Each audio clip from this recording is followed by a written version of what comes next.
आ रहा वो। Very very good evening everyone.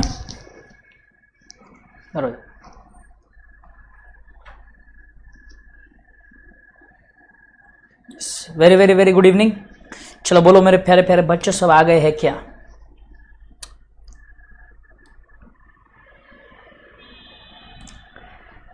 फटाफट ज्वाइन हो जाओ, अपने अपने दोस्तों के साथ लिंक शेयर करो। कहाँ है बोलो? सो रहे हो तो जाग जाओ। सोना तो मुश्किल है वैसे, अभी तो मैथ्स का लेक्चर हुआ है। नींद उड़ गई होगी, है ना? आ जाओ चलो जल्दी जल्दी।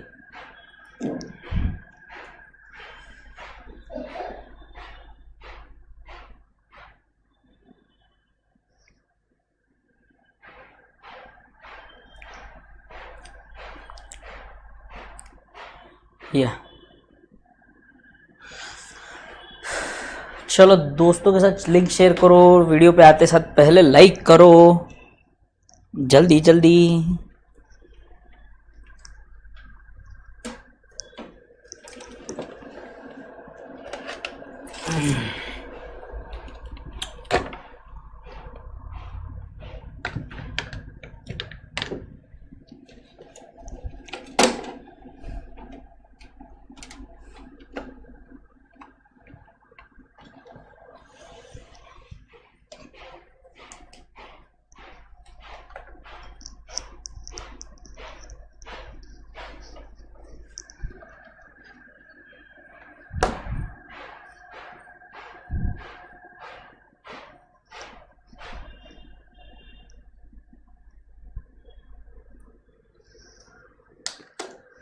आवाज आ रही है क्लियर? बोलो।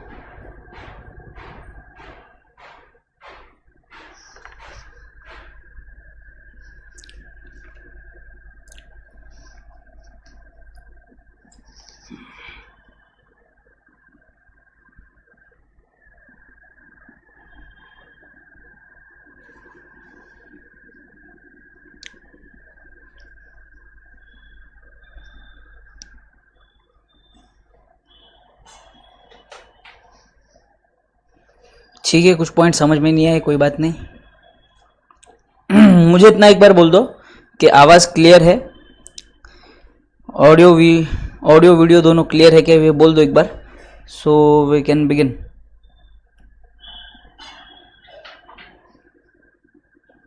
ठीक है, कुछ पॉइंट समझ में नहीं आए, कोई बात नहीं। आवाज़ आ रही है? परफेक्ट, ऑल क्लियर कि आवाज़ क्लियर है? Yes yes, all clear, all clear, audio video all clear, everything clear. Yes, very very good morning, very very good evening, good evening, good evening चल रहा ना, आज गुड इवनिंग है, आज lecture evening का है हमारा, बराबर ना? ठीक है, चलो छोटा सा लेक्चर है आज का।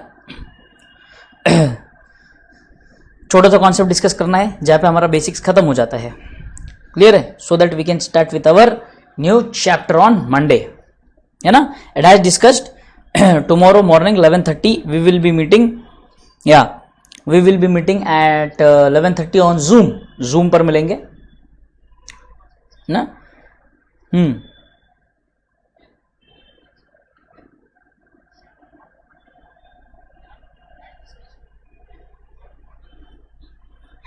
चलो बढ़िया, आवाज क्लियर है, सब कुछ क्लियर है?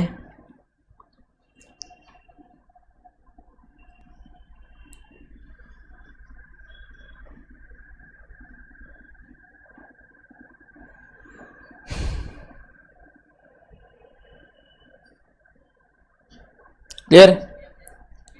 1 घंटा चलेगी बेटा class, 1 hour lecture will go for 1 hour, 6:30 तक मान के चल लो।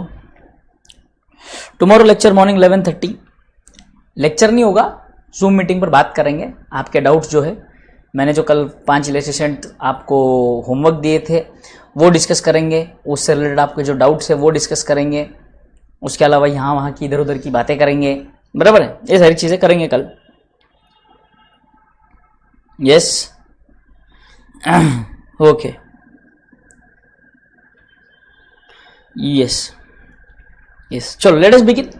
सी last part of basics, last part of और बेसिक्स, इसके ऊपर थियरी क्वेश्चन आ सकता है, इसीलिए टॉपिक उठा रहा हूं, ठीक है। इसके अलावा और एक टॉपिक है कंसेप्ट्स, कन्वेंशंस एंड प्रिंसिपल्स, उसको भी लेंगे हम, बट अभी नहीं। अभी बहुत से बच्चे ऐसे कि सर अभी नींद आ रही है, अब तो बोर होने लग गया है सर बेसिक्स में, अब बस सर, अब बस, अब नया चैप्टर ले लो सर, अब नया चैप्टर ले लो। ठीक है, नया चैप्टर ले लेते हैं, कोई दिक्कत नहीं है ना।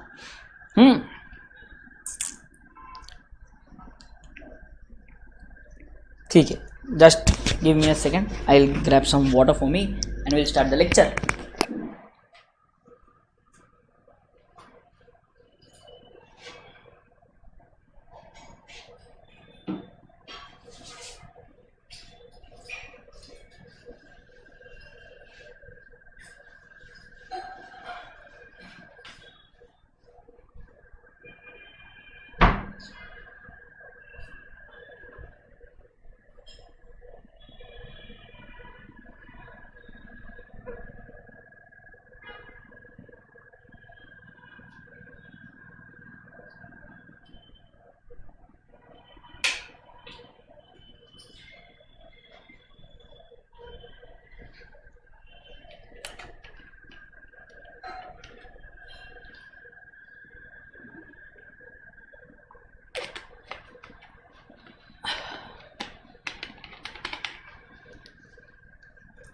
So let's begin.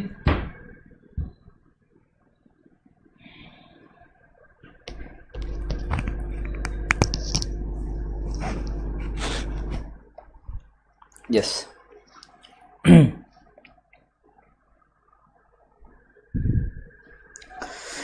ओके, सबसे पहले टॉपिक हम कौन सा पढ़ना जा रहे हैं, देखो, contingent asset, contingent liability. Contingent asset and contingent liability, ये छोटे छोटे कंसेप्ट है, ये हमको समझना है, बराबर है। ज्यादा बड़ा टॉपिक नहीं है, छोटा सा टॉपिक है, प्यारा सा नन्ना मुन्ना सा। Contingent asset and contingent liability, तो आ जाओ ये दोनों चीजें समझते हैं पहले क्या है।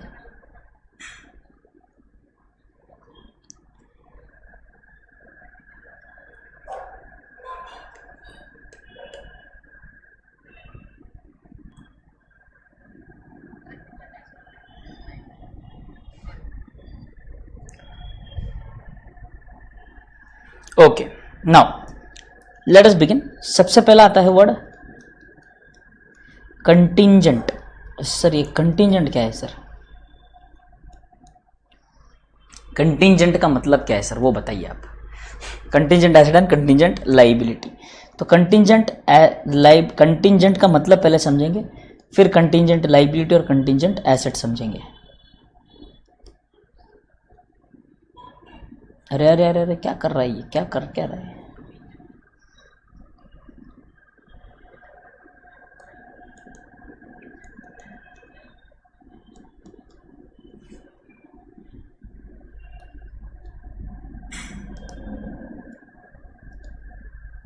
क्यों तकलीफ दे रहे हैं भाऊ?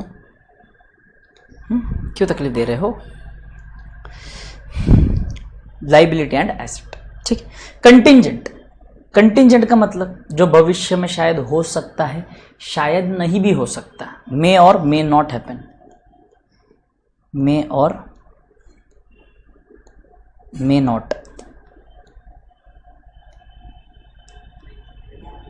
मे और मे नॉट, उसको हम बोलेंगे कंटिंजेंट। तो कंटिंजेंट लाइबिलिटी और कंटिंजेंट एसेट दोनों क्या चीज है वो समझेंगे। सर लाइबिलिटी का मतलब हमको पता है क्या सर? हाँ, लाइबिलिटी का मतलब हमको पता है। लाइबिलिटी का मतलब है सर, लाइबिलिटी का मतलब है सर, हमें जो पैसे देने पड़ सकते हैं या कोई काम करके देना पड़ सकता है, कंटिंजेंट लाइबिलिटी और कंटिंजेंट एसेट। तो कंटिंजेंट लाइबिलिटी क्या होता है? First we need to understand what is contingent liability, फिर कंटिंजेंट एसेट पे जाएंगे। अब ध्यान से समझेंगे, थोड़ा सा ट्रांजैक्शन लेता हूं आपके सामने, ठीक है। कौन है ये?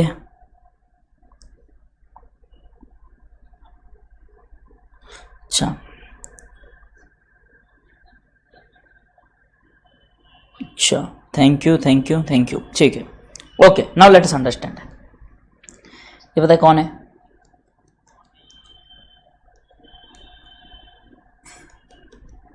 अरे यार, ये कौन है? ये मैं हूं,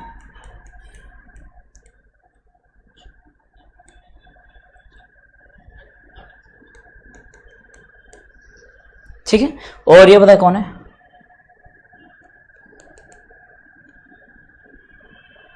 ये है गरिमा, ठीक है, ये है उनकी फ्रेंड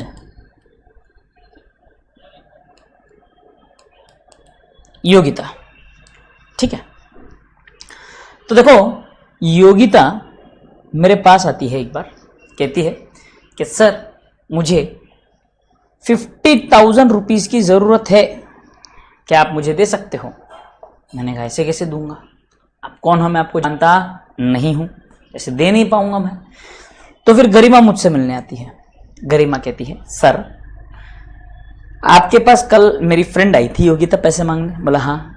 बोले आपने मुझे पहचाना? बोला हाँ आपको पहचान लिया मैंने। तो बोले सर मेरी फ्रेंड आई थी आपको, शायद आप उसे नहीं जानते, उसने कहा है कि उसे कुछ पैसों की ज़रूरत है। मैंने कहा ठीक है कोई बात नहीं। तो गरिमा कहती कि सर उसे आप 50,000 रुपीज़ दे दीजिए।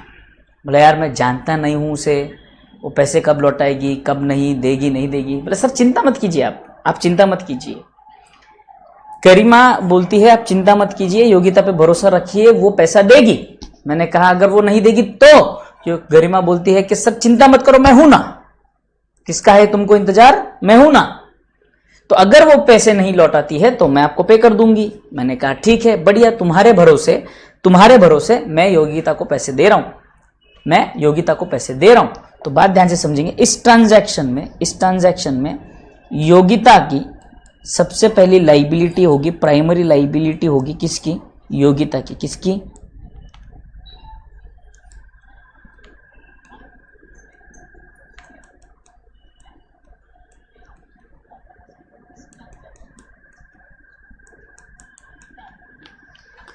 योगिता की होगी liability.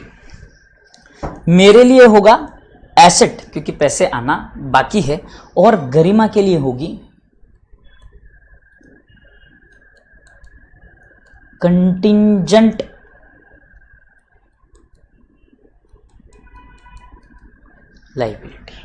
Liability, asset and contingent liability. Point of view हमें गरिमा का देखना है। किसके पॉइंट ऑफ व्यू से जाना है?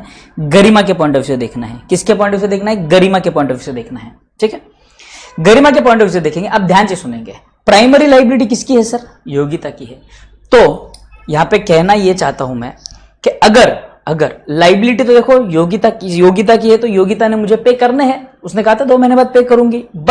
बट मान लीजिए अगर योगिता भाग जाती है, योगिता उठाती ही नहीं, मैं फोन कर रहा हूं योगिता को, योगिता पैसे, योगिता के घर पे जा रहा हूं, योगिता के घर पे लॉक, तो योगिता मिल ही नहीं रही मुझे। तो मैंने फाइनली किसको लगाया? गरिमा को फोन लगाया। गरिमा बेटे आपने कहा था योगिता पैसे देगी, अब वो नहीं दे रही है, अब आपको पैसा पे करना पड़ेगा। तो यहां पर ध्यान से समझो, गरिमा को पैसे पे कब करने पड़ेंगे? एक इवेंट होने पर। कौन सा इवेंट? इवेंट ऐसा है कि योगिता ने पैसे पे नहीं किए हैं, क्योंकि गरिमा ने गारंटी दी थी कि अगर योगिता पैसे पे नहीं करेगी तो मैं पैसे पे करूंगी। तो अब यहां पर अगर मैं आपको बताऊं तो गरिमा के लिए ये लाइबिलिटी क्या है? Contingent liability. Is it a liability as of at? No. But once Yogita denies the amount, denies to pay the amount, then once the Yogita denies to pay the amount, then Garima will have to pay. So can I say contingent liability is liability that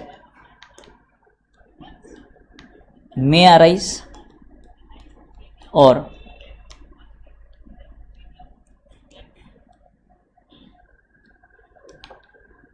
may not arise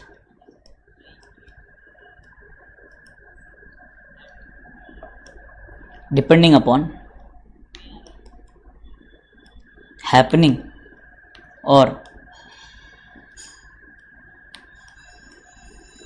non-happening of an event. Happening or non-happening of an event. Clear यहां तक? Simple सबको? Happening or non happening of an event, ये copy किया सबने? Clear? Same way asset भी ऐसा ही है। Asset भी देखो, asset that may arise or may not arise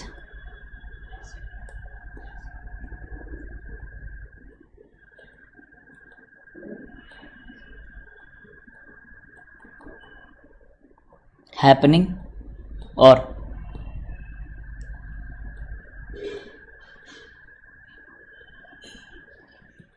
not happening of an event, happening or not happening of an event. बोलो clear यहां तक? Happening or not happening of an event. I hope यहां तक clear है सबको, है ना? तो एसेट का आपको मैं एग्जाम्पल देता हूं।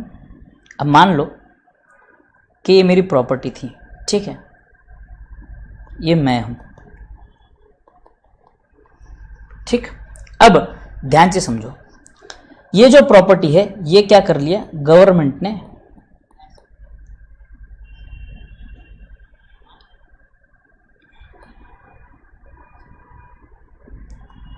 मेरी प्रॉपर्टी किसने ले ली?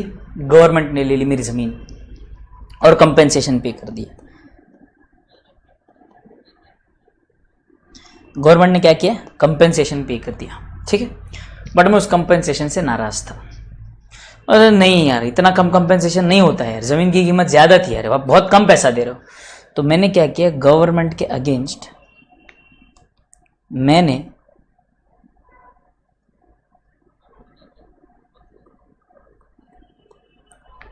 कोर्ट में कंप्लेंट दर्ज कर दी, कोर्ट में कंप्लेंट दर्ज कर दी। सर अब आपको कंपेंसेशन मिलेगा क्या? गारंटी नहीं है। क्यों? अब पता नहीं ना, कोर्ट से जो फैसला आएगा, वर्डिक्ट आएगा, वो मेरे फेवर में होगा या गवर्नमेंट के फेवर में होगा। अगर वो मेरे फेवर में आता है, अगर वो मेरे फेवर में आता है तो वो मेरे लिए एसेट होगा, मुझे पैसा आएगा। अगर वो मेरे फेवर में नहीं आता तो पैसा नहीं आएगा, एज सिंपल एज दैट। तो यहां पे again here the event is verdict of the court. Event is what? Verdict of the court. Court के वर्डिक्ट पर डिपेंड करता है कि पैसा आएगा या नहीं आएगा। तो अभी तक के लिए, फिलहाल के लिए ये मेरे लिए क्या है? Contingent asset. क्या है मेरे लिए? Contingent asset. क्लियर यहां तक? बोलो, दोनों एग्जांपल्स क्लियर है क्या?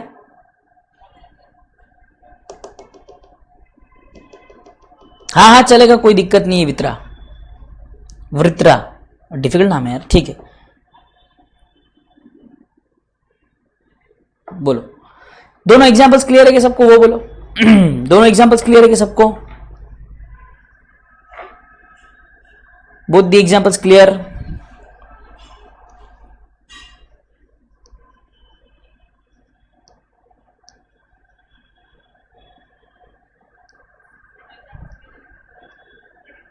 इस बार भी क्वेश्चन आया था, यस।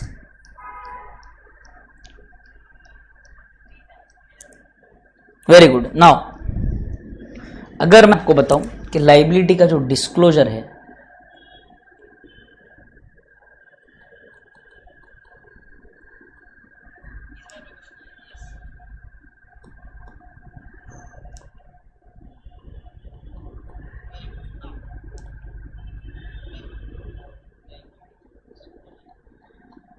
अकाउंटिंग ट्रीटमेंट जो है उसकी अगर मैं बात करूं तो it is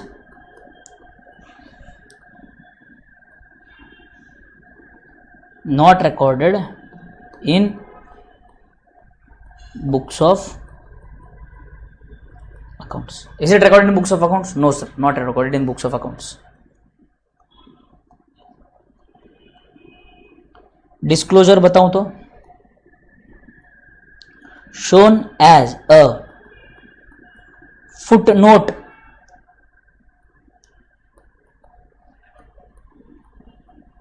to balance sheet, shown as a footnote to balance sheet।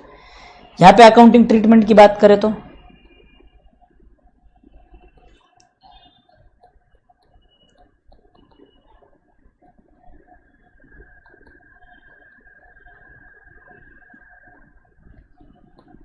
Not recorded in books of accounts. इसका डिस्क्लोजर ध्यान से समझना है, इसका डिस्क्लोजर ध्यान से समझना है। Not disclosed in final accounts but disclosed in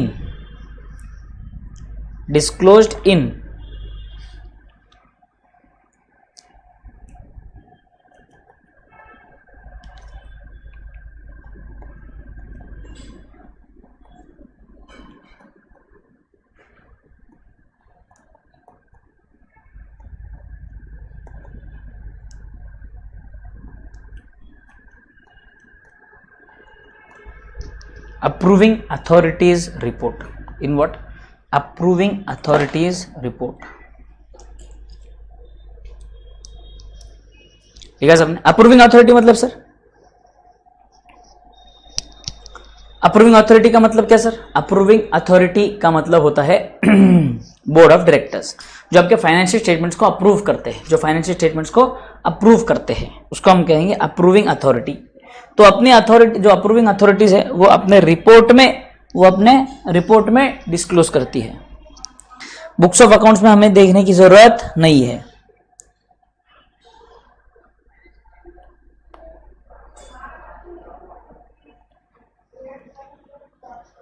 done?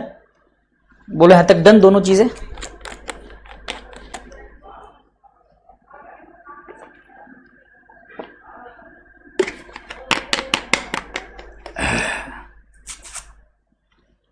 आगे बढ़ू?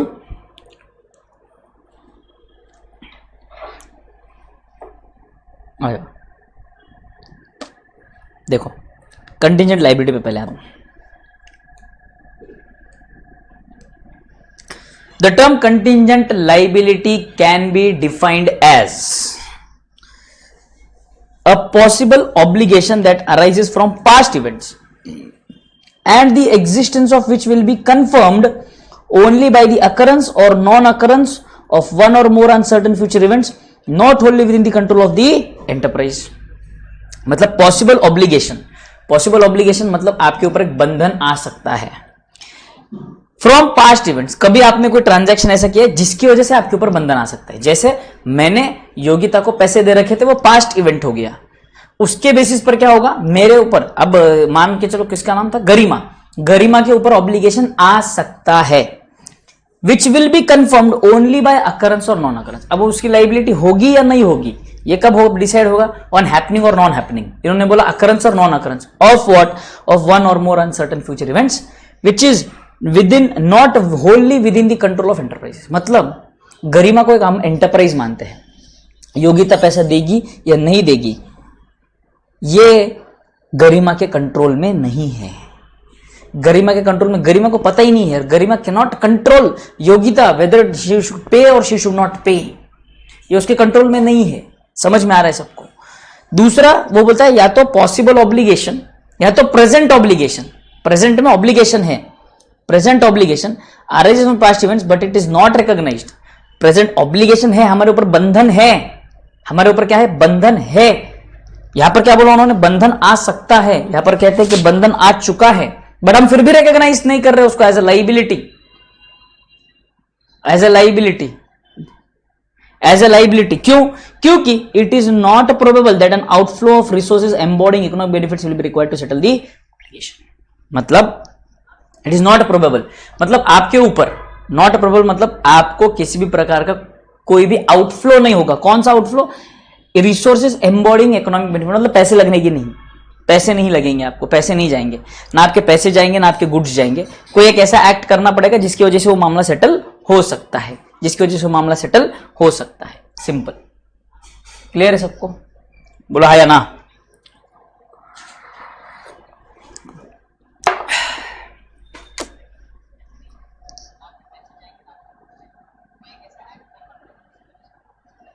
बराबर, उसको फुटनोट कहते हैं।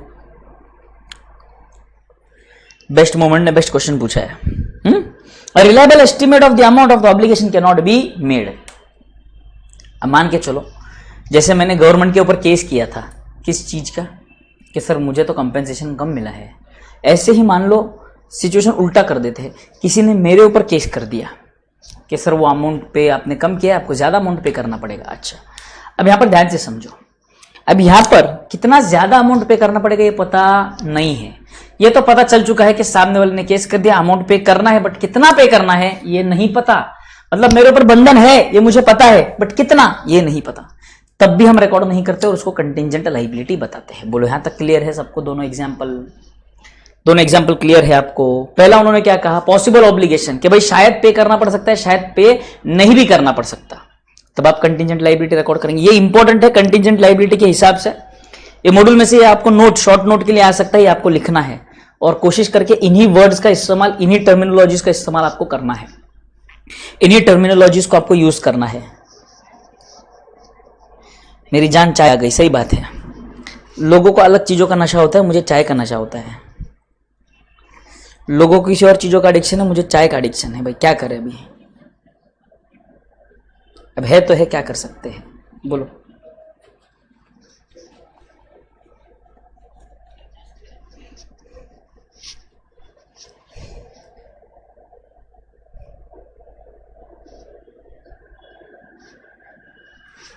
कंजर्वेटिज्म प्रिंसिपल, एक प्रकार से बोल सकते हैं कि कंजर्वेटिज्म प्रिंसिपल के बेसिस पर ही ये रूल बनाया गया है। कंटिंजेंट एसेट मतलब आपको होने वाला प्रॉफिट है, तो आपको उसको रिकॉर्ड करने की जरूरत नहीं है। कंटिंजेंट लाइबिलिटी, देखो ना ही हम कंटिंजेंट लाइबिलिटी रिकॉर्ड कर रहे हैं, ना ही हम कंटिंजेंट एसेट रिकॉर्ड कर रहे हैं, but disclose at least contingent liability को डिस्क्लोज कर रहे हैं।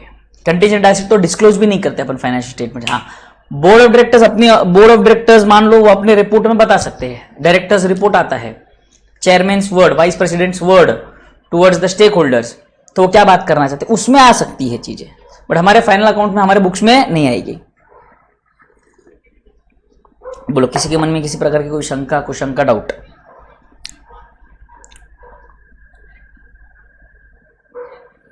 हाँ, जो भी होता है अक्षय देसाई, चाय की तलब हो या नशा हो, जो भी हो, बस चाय चाहिए। अब उसको तुम कुछ भी नाम दे दो, तलब बोलो, एडिक्शन बोलो या नशा बोलो, जो भी बोलो, बस।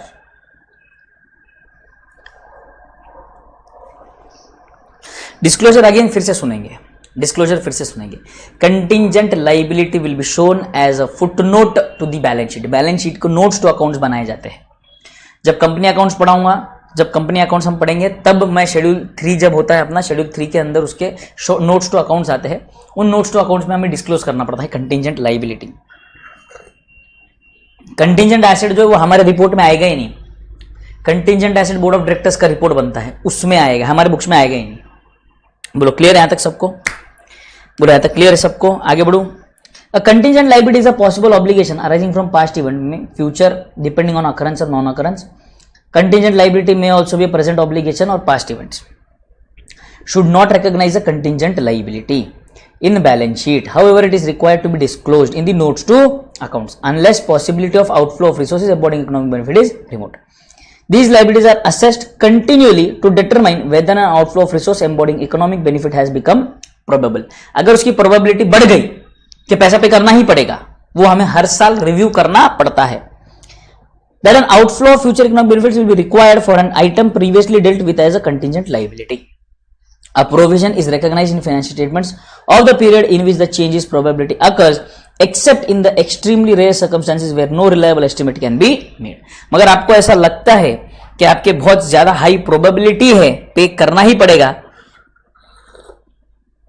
तब आप एक काम करो, आप एक प्रोविजन अपने बुक्स ऑफ अकाउंट्स में क्रिएट कर लो। अंदाजा लगा लो कि शायद कितना पे कर सकते हैं और उतने का प्रोविजन आप आपके बुक्स में बना लो। बट नहीं बना पाए तो कोई बात नहीं, वो कंटिंजेंट लाइबिलिटी। आप अमाउंट अंदाजा ही नहीं लगा पा रहे सर, छोड़ दो, रिकॉर्ड करने की जरूरत नहीं, कंटिंजेंट लाइबिलिटी है, बता दो। कंटिंजेंट एसेट देखते हैं। Possible asset arises from past events whose existence will be confirmed only after occurrence, non-occurrence of a certain, wholly within the control of the enterprise, not wholly within the control of enterprise. It usually from unplanned and unexpected events that give rise to the possibility of an inflow economic benefits to the business entity. A claim that an enterprise is pursuing through a legal process where the outcome is uncertain is a contingent asset. हमने किसी के against case file कर दिया है, वहां से पैसे आएंगे या नहीं आएंगे इसकी गारंटी नहीं है। ये कब डिसाइड होगा? Only when the court gives its verdict, only when the court gives its verdict. As per the concept of prudence as well as present accounting standards, an enterprise should not recognize a contingent asset. These assets are uncertain and may arise from a claim which an enterprise pursues through a legal proceeding. There is uncertainty in realization of claim. It is possible that the recognition of contingent asset may result in recognition of income that may never be realized. तो contingent asset अगर आप realise कर लोगे तो आपकी वो income हो जाएगी और शायद ऐसा हो सकता है कि फ्यूचर में वो इनकम आए ही नहीं। However, when the realization of income is virtually certain, then the related asset no longer remains as contingent asset. अब गारंटी हो गई है कि पैसा आने वाला है, गारंटी हो गई है, बुक्स में रिकॉर्ड कर लो, आपका एसेट है, बुक्स में रिकॉर्ड कर लो, आउटस्टैंडिंग इनकम एसेट है आपका. Contingent asset need not be disclosed in financial statements. A contingent asset is usually disclosed in the report of approving authority, that is board of directors in case of company, and corresponding approving authority in case of any other enterprise. If an inflow of economic benefit is probable, contingent assets are assessed continuously, virtually certain or not. हर साल आपको review करना है कि virtual certainty क्या है, उसकी probability क्या है, कितने चांसेस है वो पैसे रियलाइज होंगे. बोलो क्लियर यहां तक सबको?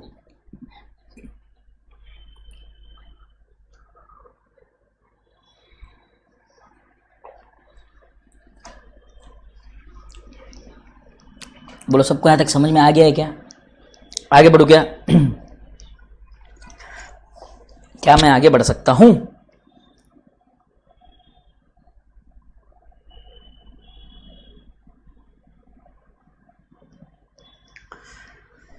Done? Everybody done till here?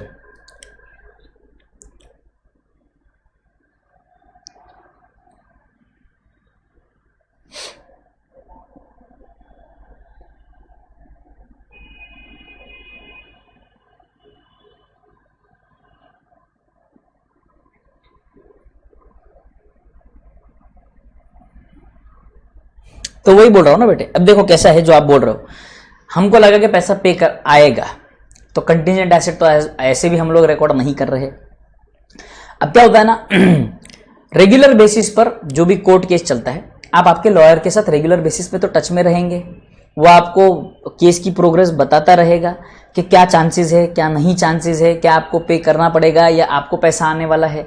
देखो केस जो होगा स्टार्टिंग फेज में ही आपको थोड़ा सा आधा समय जाने के बाद ही आपको पता चल जाएगा कि इसमें पैसा आने वाला है भी या नहीं, और देना पड़ेगा या नहीं देना पड़ेगा. तो फिर उसके बाद तो सिर्फ इंतजार करना है कि पैसा आएगा या नहीं आएगा, या पैसा देना है या नहीं देना है. तो आप उसको कंटिन्यूअस बेसिस पर आप हर महीने 2 महीने में आप रिव्यू करते रहते हो, आपके लॉयर के साथ बैठ के डिस्कस करते हो कि भाई साहब क्या है बताओ, पैसा पे करना पड़ेगा, पैसा आने वाला है या पैसा जाने वाला है, पैसा आने के चांसेस क्या है, क्या नहीं है. तो ऐसे हो सकता है कि मान लो आपका नया केस है, पहली बार हुआ है ऐसा, तो शायद आएगा या नहीं आएगा गारंटी नहीं है.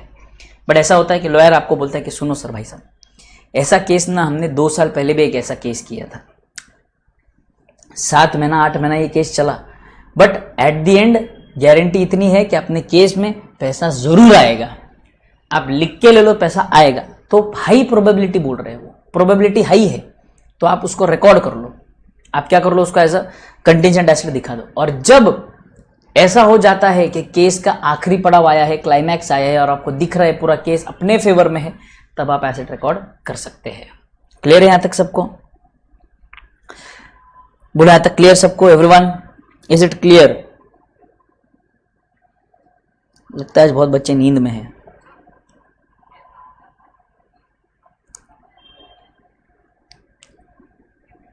वेरी गुड, सोहन को समझ में आ गया, बहुत बढ़िया. चलो कंटिजेंट एसेट कंटिजेंट लाइबिलिटी देख लिया. Contingent liability and liability, contingent liability और लाइबिलिटी में फर्क क्या है? Liability and contingent liability generally based on judgement of a management. Management के जजमेंट के ऊपर डिपेंड करता है, मैनेजमेंट की सोच क्या है उसके ऊपर. Liability is defined as the present financial obligation of an enterprise which arises from past events. Settlement of liability results in an outflow from the enterprise of resource embodying economic benefits. On the other hand, in case of contingent liability, either outflow of resource to the settle obligation is not probable, or the amount expected to be paid or settle cannot be measured with sufficient reliability. Examples of contingent liabilities are claims against enterprise not acknowledged as debts, guarantees given in respect of third parties, liability in respect of these discounted statutory liabilities. Important point है, पहले जो 2 part थे, examples छोड़ के जो पहला 2 part है, ये आपको प्रॉपर कंटिजेंट लाइबिलिटी और कंटिजेंट लाइबिलिटी में डिस्टिंग्विश बिटवीन लिखना है, ये लिखना है आपके लिए जरूरी है. Distinction between contingent liability and provision. Provision का मतलब क्या है?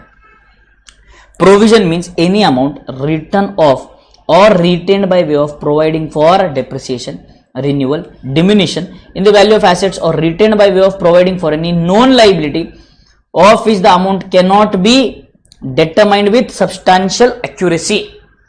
मतलब फ्यूचर में आपको लॉस होने वाला है, ये गारंटी है। फ्यूचर में आपका नुकसान होने वाला है, पक्का है। तो उसके लिए आज ही आप प्रोविजन बना के रखते हो, पैसा साइड में निकाल के रखते हो, उसको हम कहते हैं प्रोविजन। मान लो एग्जाम्पल दे रहा हूं अभी इसके लिए, प्रोविजन का एग्जाम्पल आपके घर में है। मम्मी ने सोचा है कि दिवाली आ रही है, दिवाली में हमें टीवी लेना है। क्या लेना है? टीवी लेना है। तो मम्मी दुकान में जाती है, दुकान में पूछती है कि भाई साहब ये जो टीवी हमें पसंद आया है, इसका खर्चा कितना आएगा या कितने में ये टीवी पड़ेगा। दुकानदार वाले भाई साहब ने कहा कि मैडम जी ये टीवी है 50,000 का। कितने का टीवी है? 50,000 का टीवी। तो मम्मी अब क्या करेगी? अब मम्मी ने हिसाब लगाया कि भाई साहब अभी कितना महीना है बाकी, 10 महीना बाकी है दिवाली के लिए। कितना महीना बाकी है? 10 महीना। 10 महीने बाकी है। तो मम्मी ने सोचा कि जो जो सैलरी आती है उसमें से हर महीने 5,000 रुपये हम साइड में निकाल कर रखेंगे टीवी के खर्चे के लिए।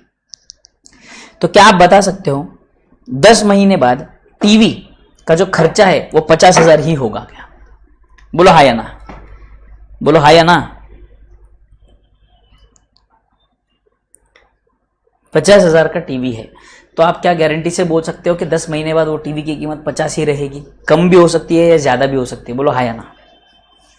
बड़ा अंदाजा भी लगा लेंगे तो सर एग्जैक्टली तो नहीं बोल सकते, बट कितना 5, 8, 10,000 रुपया ऊपर नीचे होगा सर, बराबर है कि नहीं? इतना बोल दो मुझे बस कि आप अंदाजा लगा सकते हो या नहीं, है ना? गारंटी है क्या 50,000 का ही टीवी होगा? 50,000 का ही टीवी होगा, गारंटी है क्या सर? गारंटी नहीं है। बट क्या हम फिर भी अंदाजा लगा सकते हैं क्या कितने का होगा? हाँ सर, 5-6 रुपए कम ज्यादा ऊपर नीचे, 5-6 कम ज्यादा ऊपर नीचे, बराबर है। तो हमें पता है कि आगे दिवाली में खर्चा होने वाला है, इसीलिए मम्मी ने क्या किया, आज ही पैसा धीरे धीरे धीरे साइड में निकालना स्टार्ट कर दिया। अब जरूरी नहीं है कि जितना पैसा आपने 50,000 सेव किया उतना ही लगे। हो सकता है कि 50,000 का टीवी है, टीवी का बहुत डिमांड चल रहा था, भाई साहब टीवी 50 का 60 हो गया, आपको 10,000 एक्स्ट्रा भर के पे करना पड़ेगा। बट चलो 50,000 का तो प्रोविजन हमने बना रखा था, 10,000 ऊपर से लग गया एक्स्ट्रा। वही मान के चलो दिवाली धमाका ऑफर चल रहा था, कंपनी ने बोल दिया भाई 20% ऑफ, आपको 50,000 का टीवी पड़ेगा सीधे सीधे कितने में? 40,000 में। तो बच गए ना आपके पैसे। तो मैंने क्या कहा आपको, एग्जैक्टली कितना खर्चा होगा पता नहीं है, बट कितना होगा अंदाजा है। इसीलिए हम अभी से थोड़ा थोड़ा थोड़ा पैसा सेव करना चालू कर देते हैं। That is nothing but provision, that is nothing but what? Provision. बोलो प्रोविजन वाला कॉन्सेप्ट क्लियर है क्या? तो मैं आगे बढ़ता हूं। प्रोविजन में और कंटीजेंट लायबिलिटी में फर्क क्या है वो समझेंगे। पहले मुझे बताओ प्रोविजन का मतलब समझ में आया क्या? Is it clear everyone what is a provision? बोलो जल्दी, बोलो जल्दी। एक्सपेंसेस डिक्रीज करने में मदद नहीं करता है बेटे, एक्सपेंसेस मीट करने में मदद करता है, खर्चा करने में मदद करता है। अब देखो मान लो ना भाई सैलरी, आपकी सैलरी 50,000 है, आपकी सैलरी ही 50,000 है। अब उस महीने डायरेक्टली टीवी जाके लेके आ जाओगे तो घर खर्च के लिए पैसा कहां बचेगा? कुछ ही नहीं बचेगा। समझ में आ रहा है आपको? तो हम वो बड़ा खर्चा आज ही अंदाजा लगा लेते हैं, उस बड़े खर्चे के लिए अभी से सेविंग करके प्रोविजन बनाना स्टार्ट कर देते हैं, उसे हम कहते हैं प्रोविजन। सोन समझ में आया कर बेटे? बोलो क्लियर है सबको? Everyone any doubt? Any doubt?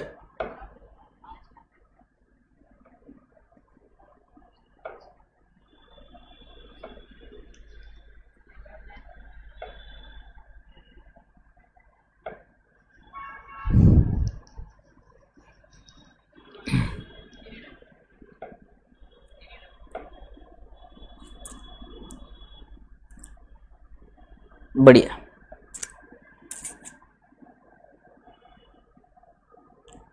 बराबर है सोहन, बराबर, सही बात है। बड़े बड़े डायलॉग दे दो इसको मारने के लिए, है ना? आ जाओ। Provision is a present liability of uncertain amount. Contingent liability is a possible obligation may or may not crystallise. बराबर है? ये प्रेजेंट लाइबिलिटी है, आपके ऊपर लाइबिलिटी बंधन है, आपको पता है आपको पैसे पे करने पड़ेंगे, बट कितना एग्जैक्टली पे करना है पता नहीं है। कंटीजेंट लाइबिलिटी में पॉसिबल ऑब्लिगेशन, शायद हमारे ऊपर ऑब्लिगेशन आ सकता है, शायद वाली बात आ जाती है यहां पर। Provision meets the recognition criteria, contingent liability fails to meet the same. Recognition criteria, liability को रिकॉग्नाइज करना है या नहीं करना है, प्रोविजन रिकग्नाइजेशन क्राइटेरिया मीट करता है। क्योंकि आपके ऊपर बंधन है, आपको लाइबिलिटी रिकॉर्ड करनी पड़ेगी। अक्रूअल बेसिस ऑफ अकाउंटिंग मैंने आपको पढ़ाया था। अक्रूअल बेसिस ऑफ अकाउंटिंग में मैंने कहा था कि when the expenses incurred it is recorded. Incurred का मतलब मैंने आपको बताया था, ये बंधन तो पैसे का बंधन है। याद आ गया? तो वो रिकॉग्निशन क्राइटेरिया मीट कर रहे हैं तो उसको रिकॉग्नाइज करना ही पड़ेगा। Provision recognized when an enterprise has a present obligation arising from past event and outflow of resources embodying economic benefit is probable and क्या बोला है? and ये बहुत इंपॉर्टेंट है बेटे, समझना है हमको। and मतलब and का मतलब क्या? दो कंडीशंस फुलफिल होनी चाहिए यहाँ पे। दो कंडीशन कौन सी दो? पहला, प्रेजेंट ऑब्लिगेशन, आपके ऊपर बंधन है, पास्ट इवेंट की वजह से आपके ऊपर बंधन आया है कि आपको खर्चा होने वाला है, लॉस होने वाला है, और साथ ही साथ reliable estimate can be made from the amount of obligation. एक अंदाजा लगा सकते हो आप कि कितना पैसा पे करना पड़ सकता है। सर अगर हम अंदाजा नहीं लगा पाए तो कंटीजेंट लाइबिलिटी है। वही तो बोल रहा हूं।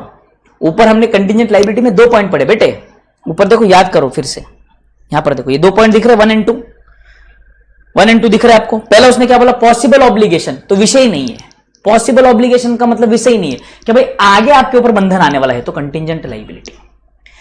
प्रेजेंट ऑब्लिगेशन है बट आप अंदाजा नहीं लगा पा रहे कि पैसा कितना भरना पड़ेगा, तो भी वो क्या रहेगा? कंटीजेंट लाइबिलिटी ही रहेगा। बट आपके ऊपर बंधन आ चुका है, आपके ऊपर बंधन आ चुका है, बस आपको अमाउंट अंदाजा पता है कि कितना अंदाजन अमाउंट पे करना पड़ सकता है। अंदाजन अमाउंट पता है कि कितना पे कर पड़ सकता है, दैट्स इट। इसीलिए वो कंटेंजेंट लाइबिलिटी से हटकर कहां जाएगा? प्रोविजन में चला जाएगा। और जब ध्यान से सुनेंगे, सब लोग ध्यान से सुनेंगे, फिर से सुनो, फ्लो बता रहा हूं मैं आपको। पहले कंटिंजेंट लाइबिलिटी क्या है? कंटिंजेंट लाइबिलिटी क्या है? Contingent liability, contingent liability possible obligation, हमारे ऊपर बंधन आ सकता है। कंटिंजेंट लाइबिलिटी, सर हमारे ऊपर बंधन है बट अमाउंट कितना पे करना है पता नहीं सर, कंटिंजेंट लाइबिलिटी में डालो। ठीक है सर, हमारे ऊपर प्रेजेंट ऑब्लिगेशन है और हम सिर्फ अमाउंट का अंदाजा लगा सकते हैं, प्रोविजन बनाओ। सर हमारे ऊपर प्रेजेंट ऑब्लिगेशन है और कितना पे करना है वो भी पता है, लाइबिलिटी, विषय क्लोज। समझ में आया सबको? आ जाओ, यहां पे लिखता हूं फ्लो उसका, आप भी लिखेंगे।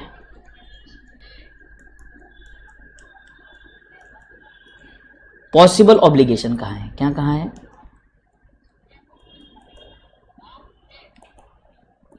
Possible obligation, contingent liability. ठीक है, पॉसिबल ऑब्लिगेशन बोल दिया, सीधा कंटिंजेंट लाइबिलिटी। अगला, present obligation plus amount cannot be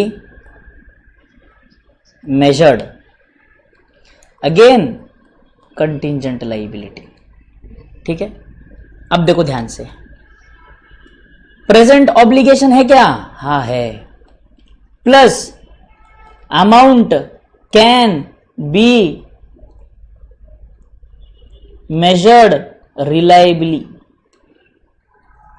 amount can be measured reliably यानी कि एस्टीमेट, अंदाजा लगा सकते हो, तो भाई उसका सीधा सीधा आप प्रोविजन बनाओ।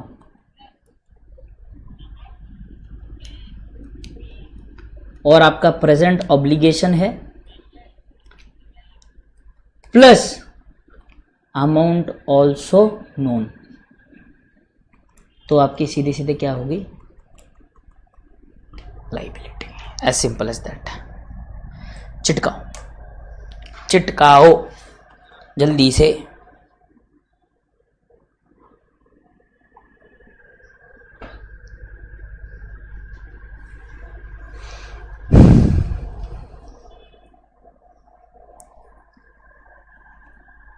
लर्न करने की जरूरत नहीं बेटे, समझ लो, मन से लिख सकते हैं। डिस्टिंग्विश बिटवीन या तो शॉर्ट नोट का क्वेश्चन आपके एग्जाम में आता ही आता है, गारंटीड आता है 5 मार्क के लिए, गारंटीड 5 मार्क के लिए आता है।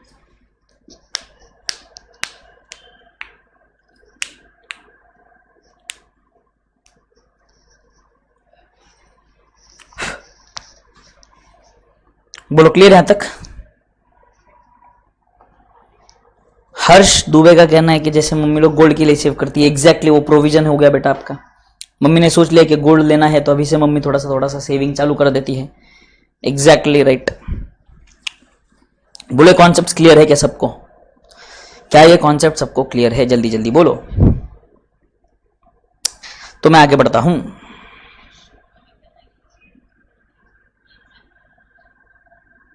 नहीं बेसिस लिखना जरूरी नहीं है, लिखोगे तो अच्छी बात है।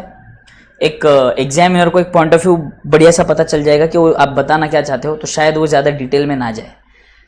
बट अगर आपने वो बेसिस ऑफ डिफरेंस अगर नहीं लिखा तो फिर वो शायद वो डिटेल में जाके पढ़ेगा, और शायद अगर सेंटेंस अगर गड़बड़ा गई तो फिर शायद वो मार्क्स थोड़े काटने के चांसेस ज्यादा है। प्रीवियस नोट्स आपको टेलीग्राम पे मिलेंगे और प्लस इस पे भी मिलेंगे, आपको व्हाट्सएप ग्रुप पे भी मिलेंगे। अपने व्हाट्सएप ग्रुप पर भी डाल रखे थे मैंने। Yes, is it clear? Shall we move forward? Yes, very good, very good.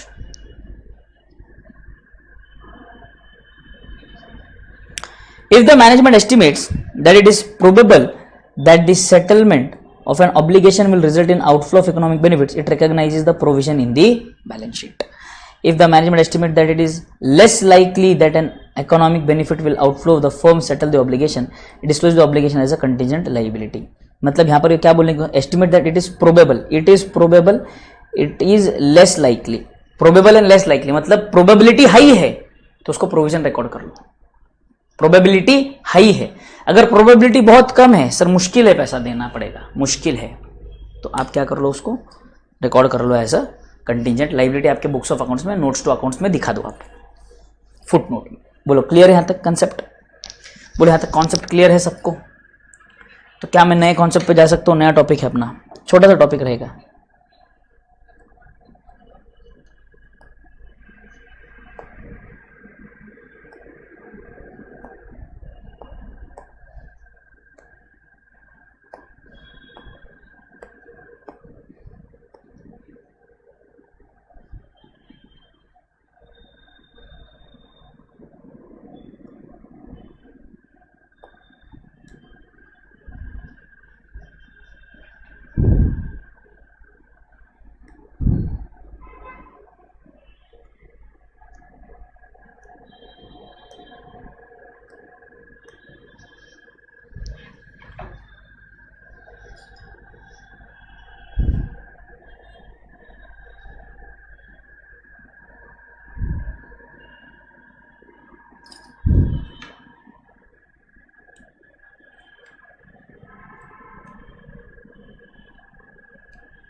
आ जाओ, छोटा सा टॉपिक है again, will be done with this topic also with in 15-20 minutes and will be done with the basics part.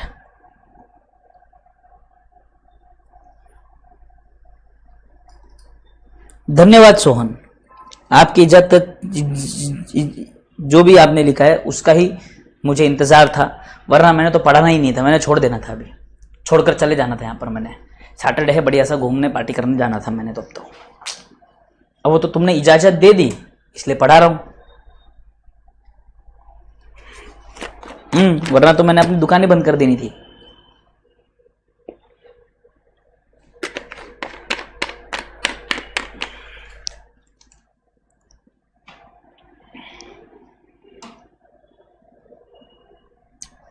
बोलो everybody, done till here?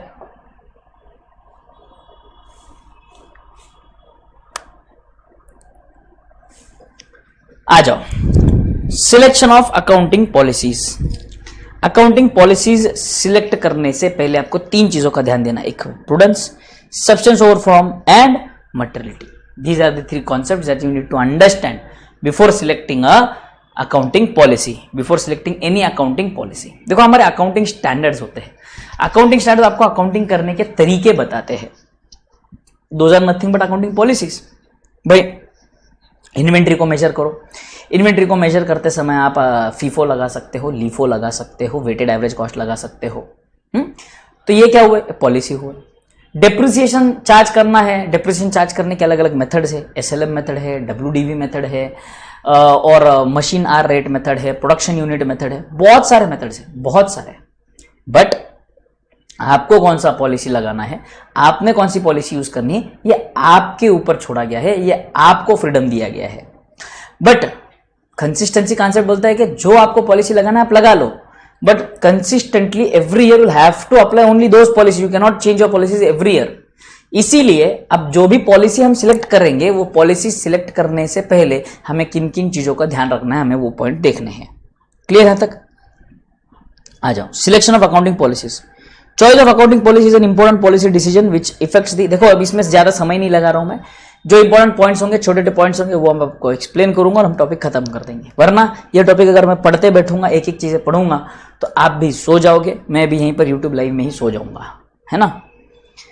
Choice of accounting policy is an important policy decision which affects the performance measurement as well as financial position of the business.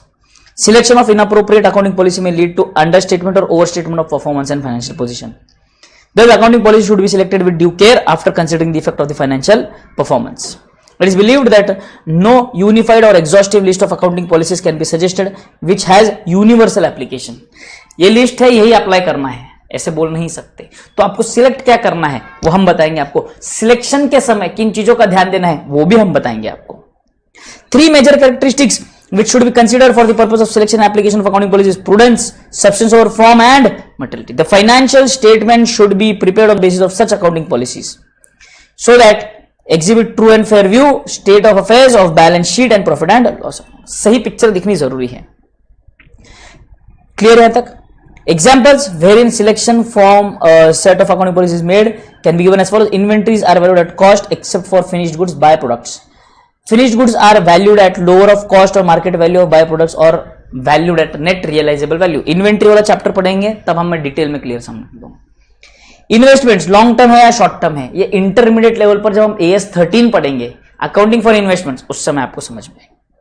Sometimes a wrong or inappropriate treatment is adopted to items in the balance sheet or profit and loss or statement.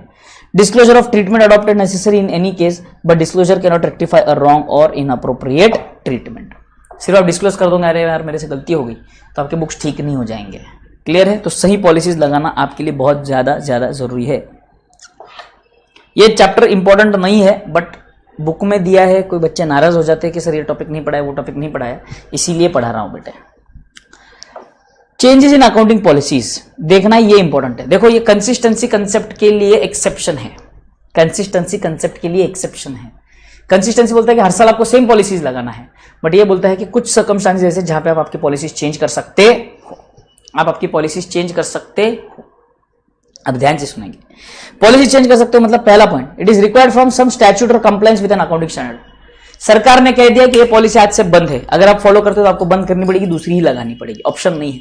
Accounting standard ने बोल दिया SLM WDV 2 method है, WDV आज से बंद, सिर्फ SLM ही लगाएंगे सारे, तो आपको चेंज करना ही पड़ेगा, आपके पास ऑप्शन नहीं है। Change would result in appropriate presentation of financial statements. अगर आपको लगता है कि पॉलिसी अगर मैं चेंज कर दूं तो मेरे बुक्स ऑफ अकाउंट्स और बेहतर दिखेंगे, तो आप चेंज कर सकते हो। सर फिर आप कहेंगे सर ये तो लूपहोल हुआ, हर आदमी हर साल उठ के बोलेगा कि अब मुझे लगता है कि मेरे बुक्स ऑफ अकाउंट सही है तो मुझे ये पॉलिसी लगाऊंगा। अगले साल फिर बोलता है कि नहीं मुझे लगता है कि अब मेरे बुक्स सही लगेंगे इस पॉलिसी से, तो मैं ये पॉलिसी लगाऊंगा। ऐसे अलाउड नहीं है बेटे, आपको उसका जस्टिफिकेशन एंड क्वांटिफिकेशन देना पड़ेगा कि आप पॉलिसी चेंज कर रहे हो तो रीजन बताओ क्यों चेंज कर रहे हो। चेंज करने के अलावा अगर आप यही पॉलिसी फॉलो करते तो क्या इफेक्ट होता, यही पॉलिसी फॉलो नहीं कर रहे, चेंज कर रहे हो तो क्या इफेक्ट होगा, उसको क्वांटिफाई करो कि प्रॉफिट के ऊपर क्या इफेक्ट है, आपकी बैलेंस शीट के ऊपर क्या इफेक्ट है। बैलेंस शीट में एसेट ज्यादा दिख रहा है कम दिखेंगे, लायबिलिटी ज्यादा दिखेगी कम दिखेगी, प्रॉफिट ज्यादा दिख रहा है कम दिख रहा है, ये सारी चीज आपको जस्टिफाई करनी पड़ेगी, तभी आप पॉलिसी चेंज कर सकते हो। वो जस्टिफिकेशन देना पड़ेगा, वरना शायद आपको सरकार से डंडा बैठेगा और बोलेगा चलो चेंज करो, जैसा ओरिजिनल पॉलिसी वैसा लगाओ चुपचाप। समझ में आ रहा है सबको? Change in accounting policy may have a material effect on items of financial statements. For example, if cost formula used for inventory valuation changed from weighted average to FIFO, आप पहले weighted average यूज करते थे, आप FIFO पे चले गए। If interest is capitalized which is earlier not in practice, पहले interest को कैपिटलाइज करना नहीं था, एसेट के कॉस्ट में आप इंटरेस्ट नहीं ऐड करते थे, बट आप अभी ऐड कर रहे हो, सर ये तो गलत है, इंटरेस्ट तो ऐसे ही कोई नहीं ऐड करता। बोरोइंग कॉस्ट AS 16 इंटरमीडिएट का टॉपिक अगेन, कि कौन से ऐसे एसेट्स है जिसके ऊपर अगर हम लोन लेते हो बनाने के लिए तो लोन का जो इंटरेस्ट अमाउंट है वो एसेट के कॉस्ट में ऐड कर सकते हो। ओ हो, तो ये हटके पॉलिसी है, ये डिस्क्लोज करना पड़ेगा, जस्टिफाई करना पड़ेगा। और if proportional amount of interest is charge to inventory which was earlier not the practice, all these may increase or decrease the net profit unless the effect of such change in accounting policy is quantified. The financial statement may not help the user of accounts, therefore it is necessary to quantify the effect of change. Quantify बताओ कितना फर्क पड़ेगा। Clear है तक सबको? 100%. Is this topic also over? This topic is also over. कल के lecture में मैंने आपको बताया था बड़ा छोटा सा टॉपिक है, तो मैंने रिस्क ले लिया, लाइट आ गई थी तो मैं ले लेते हैं टॉपिक, दोनों खत्म हो जाएंगे तो आप भी फ्री मैं भी फ्री। मंडे से we will be starting with our fresh गर्मा गर्म न्यू टॉपिक, जिसका नाम क्या होगा? Rectification of error. You need not miss the lecture, बिल्कुल लेक्चर मिस करना नहीं है, बराबर है? वीडियो को लाइक करेंगे, वीडियो के बाद कमेंट करेंगे, भूलना नहीं है, ध्यान से करना है हमें, है ना? बिल्कुल भी भूलना नहीं है। अपने दोस्तों के साथ ज़्यादा से ज़्यादा शेयर करो। अभी तक बेसिक्स चल रहे थे तब तक ठीक था, बट मंडे से हम जब मेन चैप्टर स्टार्ट करने वाले हैं, बिल्कुल बेटे वहां पर आपको लेक्चर्स मिस करना नहीं है। वहां पर आप लेक्चर्स मिस करना अफोर्ड नहीं कर सकते। वहां पे अगर आप लेक्चर्स अफोर्ड मिस कर दोगे आगे दिक्कत आएगी बेटे। नेक्स्ट लेक्चर में आप पूरी तरह से ब्लैंक बैठे रहोगे कि चल क्या रहा है, समझ में ही नहीं आएगा। इसलिए it is a humble request to everyone, please attend the lecture daily. If in case in the morning 8 o'clock it is not possible for you to watch the lecture, कुछ गड़बड़ हो जाती है तो दोपहर में आप देख रहे हो, बट तभी के तभी देखो। बट मेरा तो रिक्वेस्ट ये रहेगा, कोशिश आप यही करो, as if you have paid the fees and you have to sit for the lectures, आप वैसे ही लेक्चर्स अटेंड करो, क्योंकि आगे आगे जैसे जैसे टॉपिक्स बढ़ते जाएंगे कॉम्प्लेक्सिटीज बढ़ती जाएगी। और अगर आप लाइव अटेंड नहीं करेंगे तो आपको दिक्कतें आती जाएगी। मैं नहीं चाहता कि मेरा एक भी बच्चा दिक्कत फेस करे, तो आपको डेली मेरे साथ लाइव लेक्चर अटेंड करना है कोशिश करके, ठीक है? So will stop. यस, फिर से एक बार बता दूं, नया टॉपिक जो है वो मंडे से स्टार्ट करने वाले हैं। तो सर क्या कल हम मिल नहीं रहे क्या? हम कल मिल रहे हैं। कल हम मिलने वाले हैं जूम पर सुबह 11:30 बजे। जूम की लिंक आएगी, हम जूम पर मिलेंगे। हम किस पर मिलेंगे? जूम पर मिलेंगे, जूम पर बातें करेंगे। आपके जो 5 इलस्ट्रेशंस थे उसके भी डाउट्स मैं आपके क्लियर कर दूंगा। पिछले जितने भी टॉपिक्स हुए बेसिक्स से रिलेटेड, भले ही वो जर्नल हो, लेजर हो, ट्रायल बैलेंस हो, या कोई भी टॉपिक हो, डेबिट हो, क्रेडिट हो, टाइप्स ऑफ अकाउंट्स के रिलेटेड हो, या कोई भी अकाउंट, सारे के सारे डाउट्स हम कल के लेक्चर में ले लेंगे, कल के सुबह के मीटिंग सेशन में ले लेंगे। कल का जो जूम कनेक्ट होगा, जूम कनेक्ट पे हम ले लेंगे। बोलो, किसी को कोई दिक्कत है? आज का लेक्चर सबको क्लियर है क्या? राडा राडा, यस राडा राडा, yes. Shall we stop our lecture over here? We'll be meeting tomorrow morning at 11:30 on Zoom, and on Monday morning 8 o'clock as per the regular schedule for our CA Foundation Accounts lecture. Till then everyone, thank you, take care, bye bye, enjoy. Do not forget to like the video, share the video with your friends, and do comment on the video after the lecture. Thank you, bye bye everyone.